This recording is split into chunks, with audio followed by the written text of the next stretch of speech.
Hey guys, so I've had some major problems during the past year with my Samsung Galaxies. So this covers everything from needing a physical repair for no apparent reason, to massive software bugs that have not been resolved.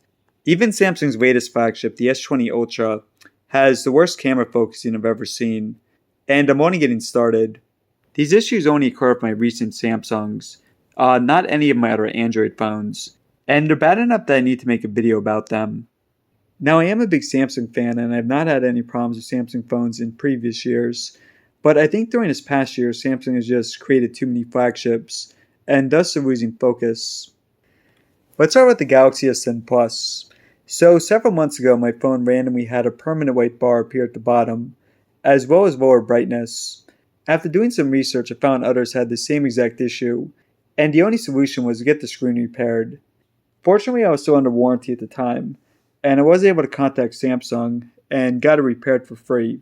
But that said, I still needed to factory reset the phone, and the repair process took a few weeks. Further, I didn't cause the issue as the phone has always been in excellent shape, and once again, it was just a random occurrence.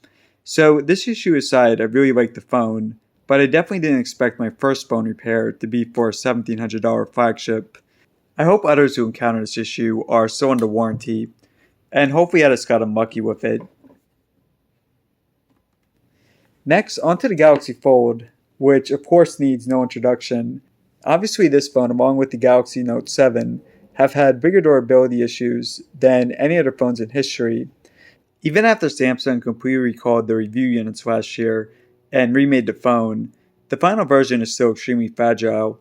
Now I'm not going to discuss those issues because this is of course a first-gen product, and they're definitely well documented by others. I'm also not going to focus on Samsung removing the headphone jack for this phone and the others after it, even though I definitely miss it. That said, many people, including myself, have had issues receiving software updates. To be specific, I'm still on the September 2019 security patch and Android 9. Now, this is the AT&T variant, and I have an AT&T SIM card, so I'm not sure what the issue is. But obviously for a phone that costs over $2,100, this kind of error is unacceptable.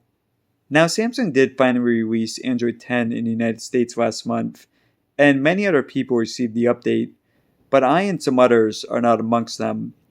Further, some apps like Asphalt 8 don't run in unfolded mode, no matter what I try.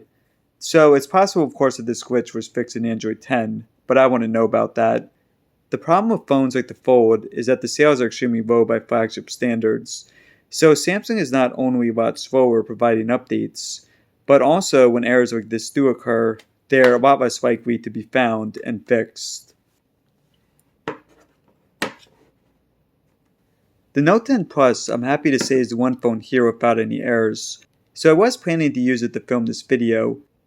Instead, I'm using the LG V60 because I need to use a wide-angle lens to film this, and for some reason none of these Samsungs can record wide-angle videos at 60 FPS. Now, granted that's not a software glitch, it's the same for everyone, but it is something that the competition is offering for a lot less money. So if we're spending $1,000 to $2,000 on these phones, then I expect for the cameras to work above 30 FPS, especially while in 1080p mode. Aside from that, this is a great phone and I recommend it if you're fine with not having full wide angle support, but I can't say the same for a phone I'll discuss in a minute. Next we have the Z Flip. This phone, like the Fold, is first gen and is not sold a lot of units, so it's more prone to niche and thus unnoticed glitches. One error I had for the first several months is that the clock was always off for 2 hours when I set the date and time to automatic. It really bugged me, and when I tried setting the clock manually to the correct time, it caused a lot of problems with apps that require the date and time to be set automatically. So I spent a lot of time researching, but I could not find a solution, and thus I spent several months with the wrong time. You will see the incorrect time in my Z Flip comparison video.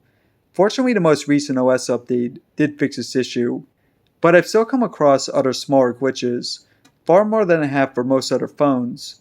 Now, these foldables for now, they're really more beta products, so it's tough to recommend them given the high prices and experimental tech. Finally, we're moving on to the phone which I have the biggest problem with. Samsung's highest end phone to date, the Galaxy S20 Ultra 5G. So this phone has a massive camera bump, which is annoying to use, but I can deal with that. What I can't deal with though is the terrible focusing. So it's well documented that the autofocusing on this phone is beyond broken, and according to reports, it's likely a hardware issue with the new lens. So in other words, it probably can't be corrected through software updates. This is the worst autofocusing I've ever used, despite it having the largest camera bump. Now, Samsung has sent out some software updates, which have helped a tiny bit, but the problem still remains. I recorded my last phone battles video with the latest software, but I had to redo a bunch of the sections due to the camera going completely out of focus. I also tried recording different types of videos for other channels, and once again had the same issue. So I really wanted to give Samsung some time for this. I wanted them to correct the issue before making a video about it. But now I'm really not optimistic. I don't think it's ever going to be fixed. Do note that this doesn't always happen. You can even have a perfect video, but it does happen enough where I and others no longer use it for filming because it's just too risky to use, especially if you're recording something that's a one-time thing. Like let's say, for example, if you're recording someone playing a sport, it's a one-time thing, and if you miss it, then you miss it. I won't return this phone because I want to continue making videos about it in the future, but otherwise I would definitely return it given the $1,700 price point and how often I record videos.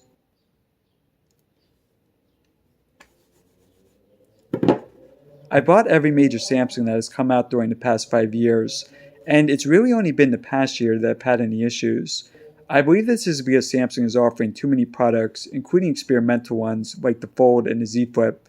Instead of rushing out so many expensive variants, they should have slowed down a bit and focus on a few at a time. Finally, I want to note that some of these phones, especially the S10 and the Note 10, do work flawlessly for many people, but I'm simply not one of them. As mentioned, I am a big Samsung fan, and I have used a lot of their phones as my daily throughout the years, so I do hope that they return to form. All I'm doing here is I'm telling you my own experiences, but I'd like to know yours too. So let me know your thoughts below. Hopefully you've had better luck than I have. All that aside, thanks for watching, subscribe for more, and stay safe.